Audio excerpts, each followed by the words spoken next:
Il y a un mot qu'on n'oublie jamais quand on vous l'applique. Un seul mot.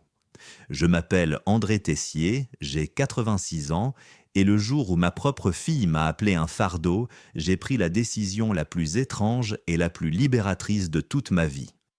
Je suis né en 1939 à Limoges, dans une famille ouvrière du quartier de la Bastide, où mon père travaillait à l'usine de porcelaine depuis l'âge de 16 ans et où ma mère élevait 4 enfants dans un appartement de 4 pièces, avec la compétence tranquille des femmes de sa génération qui faisaient tout sans jamais se plaindre de rien. J'ai grandi dans ce quartier, j'y ai fait mes études primaires, j'ai appris à lire dans une classe de 40 élèves, avec un maître qui frappait sur le bureau avec une règle en bois quand l'attention faiblissait, et j'ai quitté Limoges à 20 ans pour faire un service militaire en Algérie, dont je ne parle pas souvent parce qu'il y a des choses qui appartiennent à une époque et à un contexte qu'on ne peut pas vraiment expliquer à ceux qui ne les ont pas vécus. Je suis revenu à Limoges en 1961, j'ai trouvé un poste de technicien dans une société d'électrotechnique et j'ai rencontré Hélène en 1963 lors d'une soirée organisée par un ami commun. Hélène avait 22 ans, elle était secrétaire de direction dans une administration, elle avait une façon de regarder les gens en coin avec une légère ironie bienveillante qui m'a plu immédiatement. Nous nous sommes mariés en 1965, nous avons eu 2 enfants, Isabelle en 1967 et Christophe en 1971. J'ai travaillé pendant 38 ans dans cette entreprise, j'ai fini responsable technique, j'ai pris ma retraite en 2002 avec une plaque gravée et un dîner au restaurant offert par les collègues. Et j'ai commencé la partie de ma vie que je n'avais pas encore vraiment imaginée en détail. Hélène et moi avons bien vécu notre retraite. Nous avions une maison à Limoges que nous avions achetée en 1978, un jardin que j'entretenais avec un soin qui avait quelque chose de méditatif, des amis que nous voyions régulièrement, des voyages modestes mais vrais, la Bretagne plusieurs étés, le Périgord, une semaine en Espagne que nous avions trouvée trop chaude et trop bruyante, mais dont nous avions parlé pendant des années avec affection parce que les mauvais voyages font souvent de meilleurs souvenirs que les bons. Isabelle et Christophe vivaient tous les deux dans un rayon d'1 heure de Limoges, ce qui permettait des dîners réguliers et des fêtes de famille qui avaient encore cette texture naturelle qu'elles ont quand personne n'est encore trop loin. Hélène a eu ses premiers problèmes de santé vers 2013, une dégénérescence maculaire qui a progressivement affecté sa vision centrale et qui l'a empêchée de conduire d'abord, puis de lire comme elle aimait lire, puis de faire un certain nombre de choses ordinaires qui constituaient le tissu de ses journées. Elle a traversé ça avec une dignité que j'admire encore et que je n'aurais pas été capable d'imiter dans la même situation. Elle s'est adaptée, elle a cherché des compensations, elle a accepté des limitations sans les laisser définir ce qu'elle était. En 2016, elle a eu un premier AVC léger, en 2018 un deuxième, plus sévère, qui l'a laissé avec des séquelles motrices sur le côté gauche, et à partir de là, c'est moi qui ai organisé ma vie autour de la sienne, pour conduire, pour les courses, pour l'accompagner aux rendez-vous médicaux qui se sont multipliés, pour gérer la maison d'une façon dont je n'avais pas l'habitude, parce que c'était Hélène qui en avait toujours été le centre organisateur. Je ne me suis pas plaint de ça. Je ne le dis pas pour me faire valoir, je le dis parce que c'est la vérité simple. Prendre soin d'Hélène dans ces années-là n'était pas un fardeau pour moi. C'était ma vie, c'était la continuité naturelle de 40 ans de mariage, c'était ce qu'on fait quand on aime quelqu'un et qu'il a besoin de vous. Je n'attendais pas de reconnaissance particulière, je n'attendais pas qu'on me remarque. Je m'occupais d'elle parce que c'était ma femme et que c'était la chose juste à faire. Hélène est décédée en janvier 2022, à 79 ans, des suites d'une complication pulmonaire survenue 3 semaines après une chute dans la salle de bain. Sa mort n'a pas été brutale au sens d'un accident sans préparation, mais elle a été rapide, au sens où les 3 semaines à l'hôpital n'ont pas laissé le temps de faire ce qu'on aurait voulu faire, les conversations qu'on remet à plus tard, les choses qu'on pensait avoir encore le temps de dire. Je suis resté à son chevet jusqu'à la fin.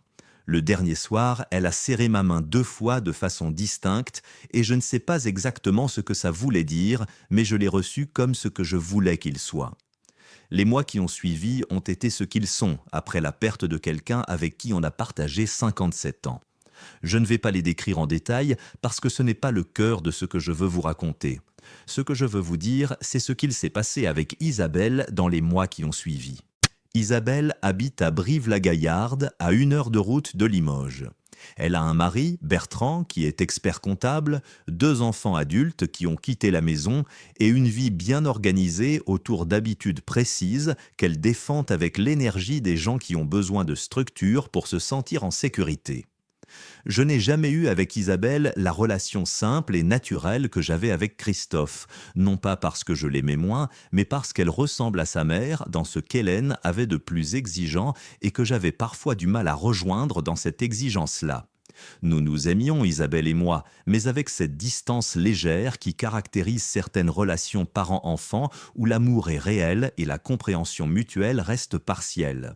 Après la mort d'Hélène, Isabelle s'est préoccupée de moi d'une façon que j'aurais voulu recevoir autrement que je ne l'ai reçue. Elle s'est préoccupée de façon pratique et logistique. Est-ce que je mangeais correctement? Est-ce que la maison était bien entretenue? Est-ce que j'avais des rendez-vous médicaux en attente? Ces questions étaient posées avec soin, et je ne mets pas en doute qu'elles venaient d'un endroit de sollicitude réelle. Mais elles créaient entre nous une dynamique qui me déplaisait, celle d'un homme âgé qui doit rendre compte de son fonctionnement quotidien à sa fille, comme si elle était passée de l'autre côté d'une relation qui me semblait ne pas encore avoir changé de nature. Avant de continuer, laissez-moi m'arrêter un moment. Si vous n'êtes pas encore abonné à cette chaîne, je vous invite à le faire. Et si cette histoire vous touche, un pouce levé sous la vidéo m'aide sincèrement à partager ça plus loin. Et je voudrais vous poser une question, parce que je me la suis souvent posée moi-même. Quand un enfant adulte prend le contrôle de la vie d'un parent âgé, pensez-vous que c'est presque toujours par amour sincère, même maladroit, ou que parfois il y a autre chose là-dedans, une anxiété personnelle, un besoin de contrôle qui n'a pas grand-chose à voir avec le bien-être du parent? Si vous pensez que c'est de l'amour, écrivez amour. Si vous pensez que c'est parfois autre chose, écrivez contrôle. Je suis sincèrement curieux. En août 2022, 7 mois après la mort d'Hélène, Isabelle m'a proposé de vendre la maison de Limoges et de venir m'installer dans une chambre chez elle à Brive. Elle l'a présenté comme une évidence, comme quelque chose qu'elle avait réfléchi et qui me protégerait. Et elle avait préparé ses arguments avec la précision d'une plaidoirie. La maison était trop grande pour moi seul. L'entretien du jardin était trop physique à mon âge. Les déplacements en voiture me coûtaient. Bertrand et elle avaient de la place. Ce serait plus simple pour tout le monde.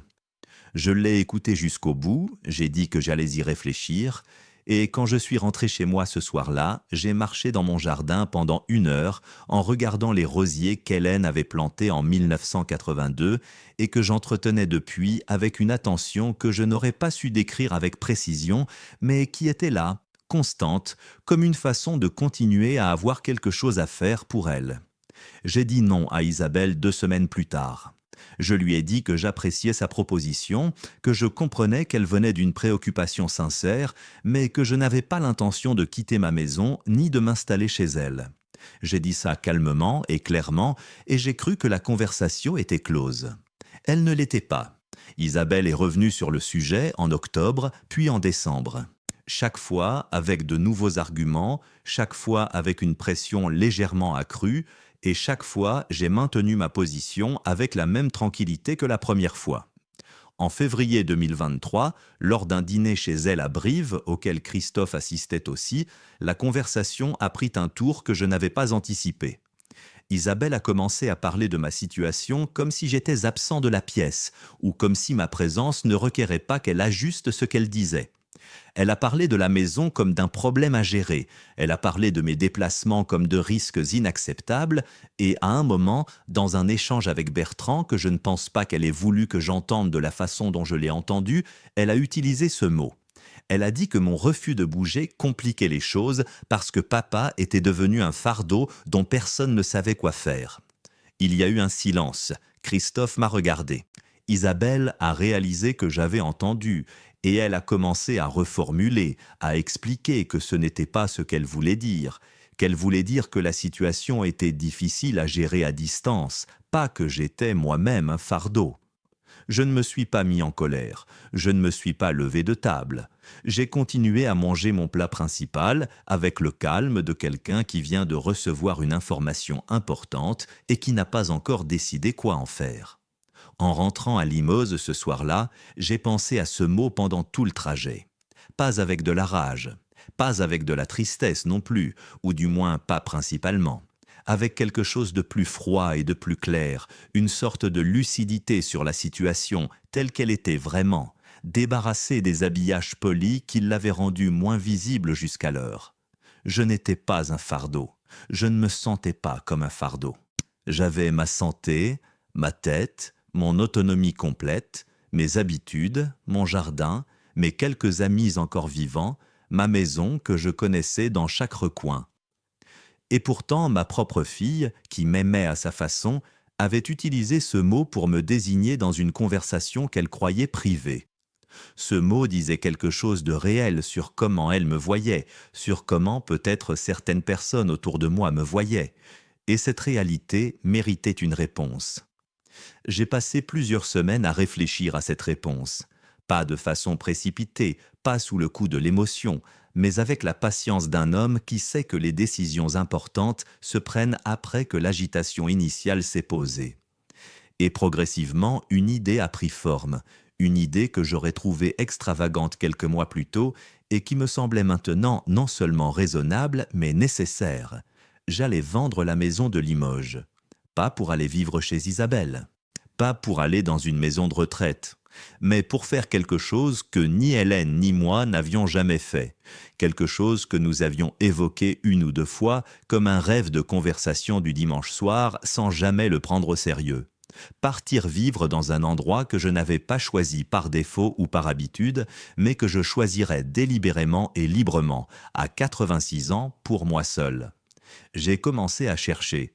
J'ai passé des semaines à regarder des cartes, à lire des descriptions de villes et de villages, à me poser une question que je n'avais jamais vraiment eu l'occasion de me poser dans ces termes. Où est-ce que je voudrais vivre si je n'avais aucune contrainte extérieure ? Pas où est-ce que ce serait pratique, pas où est-ce que les enfants pourraient venir facilement, pas où est-ce que la logistique médicale serait simple. Où est-ce que je voudrais être quand je me lève le matin et que je regarde par la fenêtre ? La réponse est venue de façon inattendue. J'avais un cousin éloigné, Maurice, qui avait vécu à Collioure dans les Pyrénées-Orientales pendant 20 ans avant de mourir en 2015. Il m'en avait parlé avec une affection constante pendant toutes ces années. La lumière, la couleur de l'eau, les anchovies, les peintres qui avaient vécu, le port qui n'avait pas changé de forme depuis des siècles. Je n'y étais jamais allé. J'ai cherché Collioure sur une carte, j'ai regardé des photographies et j'ai décidé d'y passer une semaine avant de prendre toute décision. J'y suis allé en avril 2023. J'avais loué un appartement pour 7 jours, un petit 2 pièces à 200 mètres du port, avec une fenêtre qui donnait sur une rue pavée et le début de la montée vers le château. J'ai passé cette semaine à marcher, à regarder, à manger dans de petits restaurants de bord de mer, à parler avec des gens du village dans les cafés le matin, et à ressentir quelque chose que je n'avais pas prévu de ressentir, une légèreté. Pas la légèreté de quelqu'un qui ne pense à rien, mais celle de quelqu'un qui ne porte temporairement aucun des poids habituels, qui n'est attendu nulle part, qui n'est le père ou le beau-père de personne, qui existe simplement comme un homme d'un certain âge dans une ville qui ne sait rien de lui et qui s'en fiche tout à fait. Je suis rentré à Limoges et j'ai mis la maison en vente en juin 2023. Christophe était inquiet mais respectueux. Isabelle a d'abord pensé que je prenais une décision sous l'effet du choc émotionnel, et elle me l'a dit avec cette franchise directe qu'elle a toujours eue. Je lui ai répondu que j'avais réfléchi pendant plusieurs mois, que j'étais parfaitement lucide sur ce que je faisais et que j'avais entendu le mot qu'elle avait utilisé en février et que je ne l'avais pas oublié. Cette conversation a été difficile. Elle a pleuré.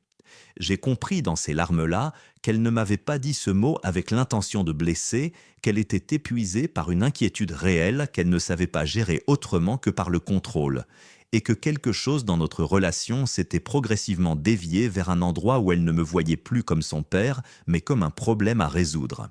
Je ne la blâme pas pour ça, mais je n'allais pas non plus rester dans cette définition-là par confort ou par culpabilité filiale. La maison a été vendue en octobre 2023. J'ai gardé ce qui comptait vraiment, quelques meubles, les photos, les livres, les rosiers d'Hélène que j'ai mis dans des pots et que j'ai emmenés dans une camionnette avec le reste. Je me suis installé à Collioure en novembre 2023 dans un appartement au premier étage d'une maison ancienne en face du port avec une terrasse étroite où j'ai posé 3 dépôts de rosiers et d'où je vois l'eau le matin quand je bois mon café. Je vis là depuis un peu plus d'1 an. Je marche tous les matins le long du chemin de ronde jusqu'au vignoble du Bagnul, entre 40 minutes et 1 heure selon l'état de mes jambes.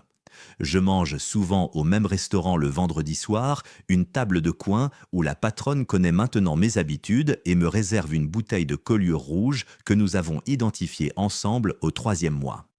J'ai rencontré un homme de 77 ans, Alain, ancien professeur de philosophie de Perpignan, reconverti en pêcheur amateur, avec qui je parle régulièrement de choses qui m'intéressent vraiment. J'ai commencé à tenir un journal, ce que je n'avais jamais fait de toute ma vie. Pas un journal intime au sens romantique du terme, mais des notes sur ce que je vois et ce que je pense, pour le plaisir d'écrire des choses qui n'ont pas d'utilité pratique. Isabelle est venue me voir en mars dernier, seule, sans Bertrand, pour un week-end. Je l'avais invitée, pas parce que je pensais qu'il fallait réparer quelque chose de formel, mais parce que je voulais qu'elle voie ma vie telle qu'elle était devenue, pas comme je la lui décrivais au téléphone. Nous avons marché ensemble le long du port, nous avons mangé dans le restaurant du vendredi soir, nous avons parlé d'Hélène pendant un après-midi entier d'une façon que nous n'avions jamais réussi à faire auparavant. Elle m'a dit qu'elle ne reconnaissait pas la ville que je lui avais décrite, qu'elle l'avait imaginée plus petite et plus triste. Et elle m'a dit, avec une difficulté qui montrait que la phrase lui coûtait, mais qu'elle l'avait préparée, « Papa, je suis contente que tu aies fait ça. » Je lui ai dit que je l'étais aussi. Je ne regrette rien de ce que j'ai fait. Pas la vente de la maison, qui portait beaucoup de beauté et beaucoup de douleur mêlées, et dont je ne suis pas certain que j'aurais pu continuer à vivre dans ces murs sans m'y laisser enfermer dans quelque chose. Pas le départ de Limoges, pas le choix de Collioure, pas le fait d'avoir refusé de devenir le vieillard installé dans la chambre d'amis de sa fille en attendant que les choses se terminent. Ce que j'ai choisi à la place, c'est une vie qui est vraiment à moi, avec ses limites, ses solitudes, ses fragilités inévitables, mais aussi cette légèreté que j'avais ressentie la première semaine d'avril et qui n'est pas repartie depuis. À 86 ans, on m'a appelé un fardeau. J'ai répondu à ça en décidant que je n'allais pas attendre que quelqu'un d'autre définisse ce que mes dernières années allaient être, que j'étais encore capable de choisir, et que choisir activement valait infiniment mieux que de se laisser installer quelque part par l'inquiétude des autres ou par sa propre inertie. Je ne sais pas combien d'années il me reste, personne ne le sait, mais celle que je suis en train de vivre ici, dans cet appartement face au port, avec mes rosiers sur la terrasse et mon café le matin, et Alain qui m'attend le mercredi pour aller au marché, ces années-là ont une qualité que je n'aurais pas eue si j'étais resté là où j'étais. Ce que je veux vous laisser avec tout ça, c'est une idée simple. Il n'est pas nécessaire d'avoir un événement douloureux pour décider de changer quelque chose. Mais si l'événement arrive, si quelqu'un vous définit d'une façon qui ne vous correspond pas et qui vous rétrécit, vous avez toujours le choix de répondre à cette définition, non pas avec de la colère, mais avec une action qui dit quelque chose de plus juste sur qui vous êtes. Ce choix appartient à tout le monde, à n'importe quel âge, dans n'importe quelle situation. Il demande du courage, il demande d'accepter l'inconfort de l'inconnu, mais il est disponible. Je le sais parce que je l'ai fait à 86 ans. Si cette histoire vous a donné quelque chose à penser, un pouce levé sous la vidéo me touche sincèrement et aide cette chaîne à exister. Et si vous n'êtes pas encore abonné, rejoignez-nous parce que j'ai encore des choses à raconter. Il y a une vidéo sur cette chaîne qui parle d'un homme de 88 ans dont les enfants ont cessé de venir et de ce qu'il a décidé de faire de cette solitude-là, je crois qu'elle vous parlera. Pour aujourd'hui, je vous laisse. Prenez soin de vous et ne laissez personne vous définir à votre place.